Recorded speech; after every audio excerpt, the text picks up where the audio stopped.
في القرآن المجيد اهدنا الصراط المستقيم صراط الذين أنعمت عليهم صدق الله العلي العظيم وصدق رسوله النبي الأمين المتين المبين الكريم ونحن على ذلك لمن الشاهدين والشاكرين والحمد لله رب العالمين۔ محترم بزرگوں اور دوستوں، سامعین حضرات، السلام علیکم ورحمۃ اللہ تعالی وبرکاتہ۔ مختصر وقت کے لیے آپ حضرات کی بارگاہ میں آئے، آپ لوگ بھی بہت دیر سے نعت منقبت سماعت فرما رہے ہیں۔ اب انشاءاللہ اپنے اصل مقصد کی طرف، یعنی جس مقصد کے تحت اور جس نیت سے اس پروگرام کا اہتمام کیا گیا، یعنی درس حدیث، اس کی شروعات ہونے جا رہی ہے۔ حضرات گرامی، اس سے 2 ہفتہ قبل آپ لوگ جو ہے درس حدیث کو سماعت کر رہے ہیں اور باقاعدہ آپ کے سامنے حدیثیں پڑھی جا رہی ہیں، آپ اس کو سماعت کر رہے ہیں۔ لیکن صرف حدیث سننے ہی سے کام نہیں ہوگا، بلکہ ضروری یہ ہے کہ حدیث کا جو مطلب بتایا جائے، جو مفہوم بتایا جائے، اس کو بھی سمجھنے کی کوشش کرنا ہے، اور سمجھنے کے ساتھ ساتھ اس پر عمل کرنے کی بھی کوشش کرنا ہے۔ آئیے کچھ سننے سنانے سے پہلے ہم سب اپنے آقا و مولا حضور تاجدار مدینہ، راحت قلب و سینہ، نور مجسم، سرور دو عالم صلی اللہ تعالی علیہ وآلہ وسلم کی بارگاہ میں جھوم جھوم کر درود پاک کا نذرانہ قیرت پیش کر لیں۔ سبھی لوگ بابا سے مدد کر لیجیے۔ وحبیبنا وکریمنا مرجانا مخانا محمد وآلہ وسلم، صلاۃ و سلام علیک یا رسول اللہ یا حبیب اللہ صلی اللہ تعالی علیہ وآلہ وسلم۔ حضرات گرامی، یہ آپ کے سامنے جو کتابیں رکھی ہوئی ہیں، ان میں تقریباً 6 کی طبی کتابیں موجود ہیں۔ اس کے علاوہ تفسیر جلالین موجود ہے تفسیر میں، اور مشکات شریف بھی موجود ہے۔ لیکن ان تمام کتابوں میں سب سے بڑا مرتبہ کسی کتاب کا ہے تو وہ صحیح بخاری کا ہے۔ صحیح بخاری کے بارے میں علماء کرام فرماتے ہیں، صحیح بخاری یہ وہ کتاب ہے، اصح الکتب بعد کتاب اللہ تعالی والصحیح البخاری، کہ اللہ تبارک و تعالیٰ کی کتاب کے بعد اگر کوئی روئے زمین پر سب سے اچھی کتاب، سب سے معتبر کتاب ہے تو اس کتاب کا نام صحیح بخاری ہے۔ اس کی وجہ یہ بتائی گئی کہ صحیح بخاری میں جو حدیثیں موجود ہیں، وہ صحیح کی جو تعریف ہے، یعنی جس حدیث کو صحیح کہا جاتا ہے، اس کے مطابق بہت زیادہ پائی جاتی ہے۔ اس لیے اس کے مطابق اس کتاب میں زیادہ حدیثیں موجود ہونے کی بنیاد پر، اور پھر امام بخاری کا جو مرتبہ ہے، اس بنیاد پر صحیح بخاری کا مرتبہ بہت ہی بلند و بالا ہو جاتا ہے۔ حضرات گرامی، آپ نے صحیح بخاری کے نام میں ہمیشہ یہی سنا، یہ پوائنٹ کی بات ہے، اس کو آپ ذرا ذہن میں نوٹ کر لیں یا کہیں بھی نوٹ کر لیں، کہ آپ نے ابھی تک صحیح بخاری کا ایک نام سنا، وہ ہے صحیح بخاری یا بخاری، لیکن حقیقت یہ ہے کہ اس کتاب کا نام کچھ اور ہے۔ یہ مشہور صرف صحیح بخاری کے نام سے ہے۔ چنانچہ اس کے ثبوت میں علامہ سہارنپوری رحمۃ اللہ تعالی علیہ نے لکھا ہے کہ اس کے مؤلف نے اس کا نام جو رکھا ہے وہ یہ ہے الجامع المسند الصحیح المختصر من امور رسول اللہ صلی اللہ تعالی علیہ وسلم وسننہ وایامہ. یہ امام بخاری نے جو بخاری کا نام دیا ہے یہ اصل نام ہے. کیا نام ہے؟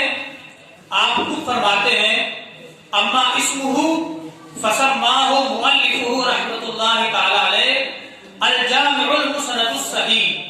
کتاب کا نام ہے، صحیح بخاری کا اصل نام ہے الجامع المسند الصحیح المختصر من امور رسول اللہ صلی اللہ علیہ وسلم وسننہ وایامہ.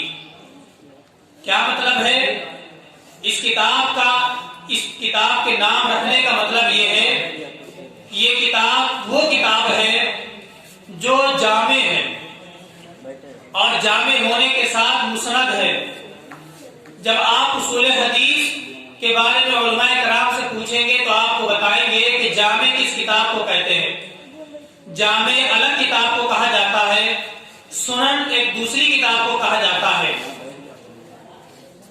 اور صحیح دوسری کتاب کو کہا جاتا ہے.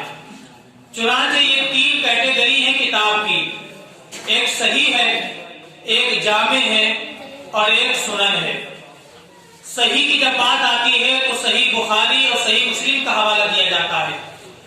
جامع کی بات آتی ہے تو جامع میں جامع ترمذی کا حوالہ دیا جاتا ہے. سنن کی بات آتی ہے تو سنن میں سنن ابن ماجہ اور اس کے علاوہ سنن نسائی کا حوالہ دیا جاتا ہے، سنن ابی داؤد کا حوالہ دیا جاتا ہے، اور بھی بہت سی کتابیں ہیں. تو یہ الگ الگ کیٹیگری ہے، اس کو پہلے سمجھنا چاہیے. چنانچہ امام بخاری رحمۃ اللہ تعالی علیہ نے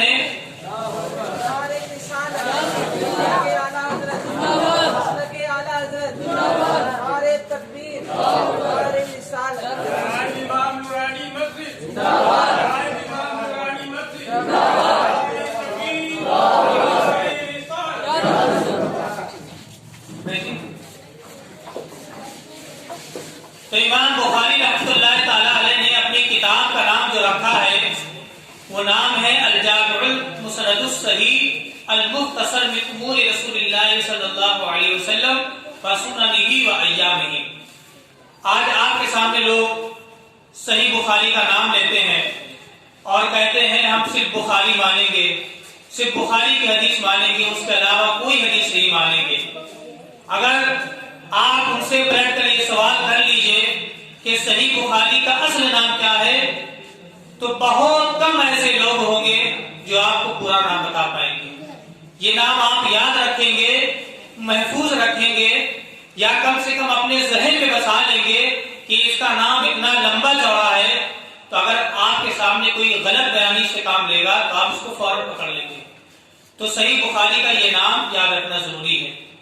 اس کے علاوہ جامع اس حدیث کی کتاب کو کہتے ہیں کیونکہ امام بخاری نے اپنی کتاب کا نام جامع سے رکھا. جامع اس حدیث کو کہتے ہیں یا اس کتاب کے اس مجموعے کو کہتے ہیں جس میں 10 طریقے کے عنوان سے بحث کی جاتی ہے. میں تفصیل میں ڈیپ میں نہیں جاؤں گا تاکہ آپ کے ذہن سے اوپر ہو جائے. اتنا سمجھیے کہ جامع وہ حدیث کی کتاب کا نام ہوتا ہے جس میں 10 طریقے کے موضوعات ہوتے ہیں. پھر امام بخاری نے اس کا نام صحیح رکھا ہے. صحیح کس حدیث کو کہتے ہیں آپ کو اس کو سمجھنا چاہیے. صحیح کی ڈیفینیشن، صحیح کی تعریف سمجھنا چاہیے. چنانچہ علامہ ابن حجر اسقلانی رحمۃ اللہ تعالی علیہ جو کہ شافعی المسلک ہیں اور جس کو ہم بھی مانتے ہیں غیر بھی مانتے ہیں، انہوں نے اپنی کتاب نزہۃ النظر کے اندر جو کہ عالم کے کورس میں پڑھائی جاتی ہے، اصول حدیث کی یہ کتاب ہے، اس کتاب کے اندر علامہ ابن حجر اسقلانی رحمۃ اللہ تعالی علیہ نے صحیح کی یہ تعریف کی کہ صحیح اس حدیث کو کہتے ہیں الصحیح نقل و عدل تام ضبط متصل السند غیر معلل ولا شاذ.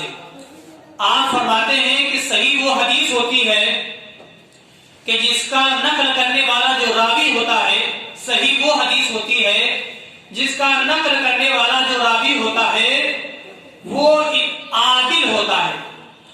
اس کے بعد اس کے ضبط، اس کے ذہن کا عالم یہ ہوتا ہے کہ جو کچھ بھی محفوظ کرنا چاہتا ہے وہ اپنے ذہن میں محفوظ کر لیتا ہے. اور اللہ کا یہ انعام ہوتا ہے کہ جب تک اس کے ذہن میں وہ بات موجود ہوتی ہے، جہاں پر وہ چاہتا ہے وہ اسے بیان کرنے پر قادر ہو جاتا ہے.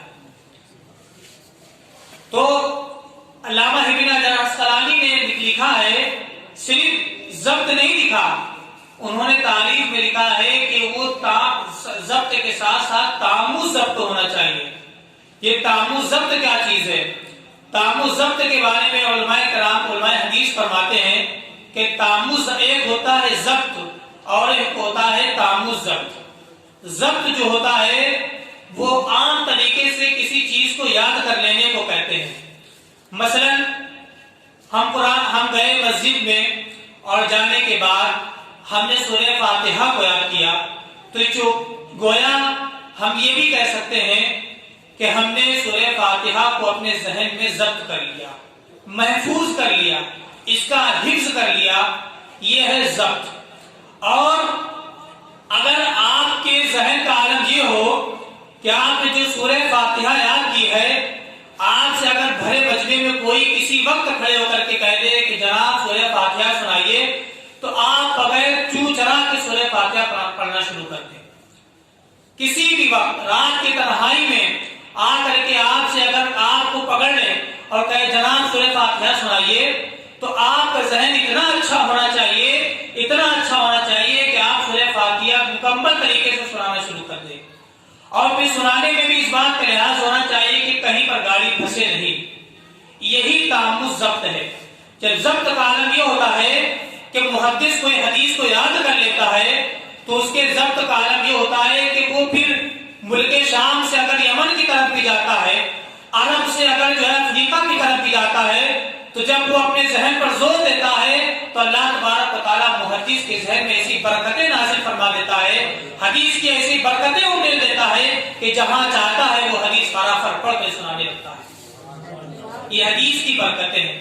امام بخاری لکھتے ہیں کہ وہ حدیث صحیح اسی وقت ہوگی. امام علامہ ابن حجر عسقلانی نے لکھا کہ حدیث کے صحیح ہونے کے لیے پہلی شرط یہ ہے کہ وہ جو راوی نقل کر رہا ہے وہ راوی عادل ہونا چاہیے. اب عادل کس کو کہتے ہیں؟ عادل کے لیے 5 درجے ہیں. آپ ڈیپ میں آتے جائیے تو آپ سمجھیں کہ اصول حدیث کیا ہے. آج مارکیٹ میں لوگ پھرتے ہیں اور کہتے ہیں ہم تو بھیا صحیح حدیث مانیں گے، صحیح حدیث کے سوا کوئی نہیں مانے. اگر آپ مجھ سے صحیح حدیث کی تعریف پوچھ لیجئے تو صحیح کا ایک لفظ نہیں بتا سکتے صحیح کہتے کس کو ہے. ہم نے، ہماری عوام نے ابھی تک جو ہے صحیح کا 2 ہی مفہوم سمجھا ہے. ایک تو وہ کہ وہ صحیح جو صحیح غلط کے مقابلے میں آتا ہے، اور ایک وہ صحیح جو ضعیف کے مقابلے میں آتا ہے. لیکن میرے بھائیوں، آپ اس گمان میں مت رہنا. آپ کو اپنے ذہن کو کھولنا ہوگا اور یہ سمجھنا ہوگا کہ صحیح جب محدث کو کہتے ہیں، کوئی محدث اپنی کتاب میں لکھتا ہے کہ یہ حدیث صحیح ہے تو اس کا مطلب کچھ اور ہوتا ہے. ہمارے مارکیٹ میں کہنے والے لوگ جو کہتے ہیں یہ حدیث صحیح ہے، اس حدیث کا مفہوم الگ ہے، ان کے صحیح کہنے کا مطلب الگ ہے. لیکن جو محدث لکھتا ہے، مثلا امام بخاری لکھتے ہیں، مثلا امام ترمذی لکھتے ہیں ھذا حدیث حسن صحیح، اس کا مطلب دوسرا ہوتا ہے. تو حدیث کو صحیح کرنے کا مفہوم الگ ہوتا ہے اور جو ہم سمجھتے ہیں وہ الگ ہے. چنانچہ حدیث کے صحیح ہونے کا مطلب یہ ہے تو جو حدیث صحیح ہے وہ اسی وقت ہوگی جبکہ اس کو روایت کرنے والا جو راوی ہو وہ بالکل عادل ہونا چاہیے. عادل کا مطلب یہ ہے کہ اس نے کبھی اپنی زندگی میں جھوٹ نہیں بولا. اللہ اکبر. اگر اس نے اپنی زندگی میں ایک مرتبہ بھی جھوٹ بولا اور یہ مشہور ہو گیا کہ فلاں راوی جھوٹ بولتا ہے تو چنانچہ وہ عدالت کے درجے سے ہٹ گیا. اب راوی اور محدث اس سے کوئی روایت نہیں لیتے ہیں. یہ ایک کیٹیگری. اگر وہ جھوٹ نہیں بولتا ہے، صرف اس کے اوپر تہمت لگا دی گئی تو اسے کہتے ہیں اتہام کذب. ایک ہوتا ہے کذب اور ایک ہوتا ہے اتہام کذب. اگر بندہ جھوٹ بولتا ہے تو راوی سے دوسرے محدث حدیث لینا ہی بند کر دیتے ہیں. لیکن اگر اس کے اوپر جھوٹ کی تہمت لگائی گئی کہ ایک مرتبہ اس نے زندگی میں کبھی جھوٹ بولا تھا، اس کے بعد توبہ کر لیا، یا یہ کہ لوگوں میں ہوا اڑ گئی کہ فلاں راوی جھوٹ بولتا ہے، تو اب محدثین اتنے احتیاط برتتے ہیں کہ اب اس سے روایت کو قبول نہیں کرتے ہیں. گویا وہ اب عادل نہیں رہا. عادل ہونے کے لیے ضروری ہے کہ اس کے اندر جو ہے صدق ہونا چاہیے، وہ سچا ہونا چاہیے. اس کے ساتھ ساتھ ایک شرط اور بھی لگاتے ہیں کہ وہ اس کے اندر مروت بھی ہونا چاہیے. یہ مروت کیا ہے؟ چنانچہ علامہ ابن حجر اسقلانی رحمۃ اللہ تعالی علیہ نزہۃ النظر کے اندر لکھتے ہیں کہ مروت وہ چیز ہوتی ہے کہ جسے انسانی طبیعت گوارا نہ کرے. اگر مان لیجیے کوئی محدث ایسا ہے، کوئی روایت کرنے والا ایسا آدمی ہے جو مروت کے خلاف کام کرتا ہے، تو محدث اور دیگر جو ہے روایت کرنے والے لوگ اس راوی سے روایت کرنا بند کر دیتے ہیں. مروت کیا چیز ہے؟ مروت کا مطلب یہ ہوتا ہے جو انسان کی طبیعت کے خلاف ہو. مثلا کوئی روڈ پر کھڑے ہو کر کے کھانا کھانا شروع کر دے تو راویان حدیث ایسے شخص کو کہتے ہیں کہ یہ مروت کے خلاف جا رہا ہے. رعایت اور مروت کا مطلب یہ ہوتا ہے کہ آدمی اپنے اندر گھر کے اندر بیٹھ کر کے کھانا کھائے. اگر سڑک پر کھڑے ہو کر کے وہ کھانا کھا رہا ہے، یہ سڑک پر ہی کھانا کھا رہا ہے، تو یہ مروت انسانی کے خلاف کام کر رہا ہے. تو محدثین فرماتے ہیں کہ جب اس نے مروت کے خلاف کام کیا ہے، اس کے اندر مروت نام کی کوئی چیز نہیں ہے، تو یہ حدیث رسول کیا بیان کرے گا. چنانچہ محدثین ایسے راوی سے کہ جس کے اندر عدالت نہ ہو، یعنی یا تو اس کے اندر جھوٹ پایا جائے یا جھوٹ کی تہمت پائی جائے یا اس کے اندر مروت بازی نہ ہو، تو پھر جو ہے راویان حدیث یعنی محدثین اس سے روایت لینا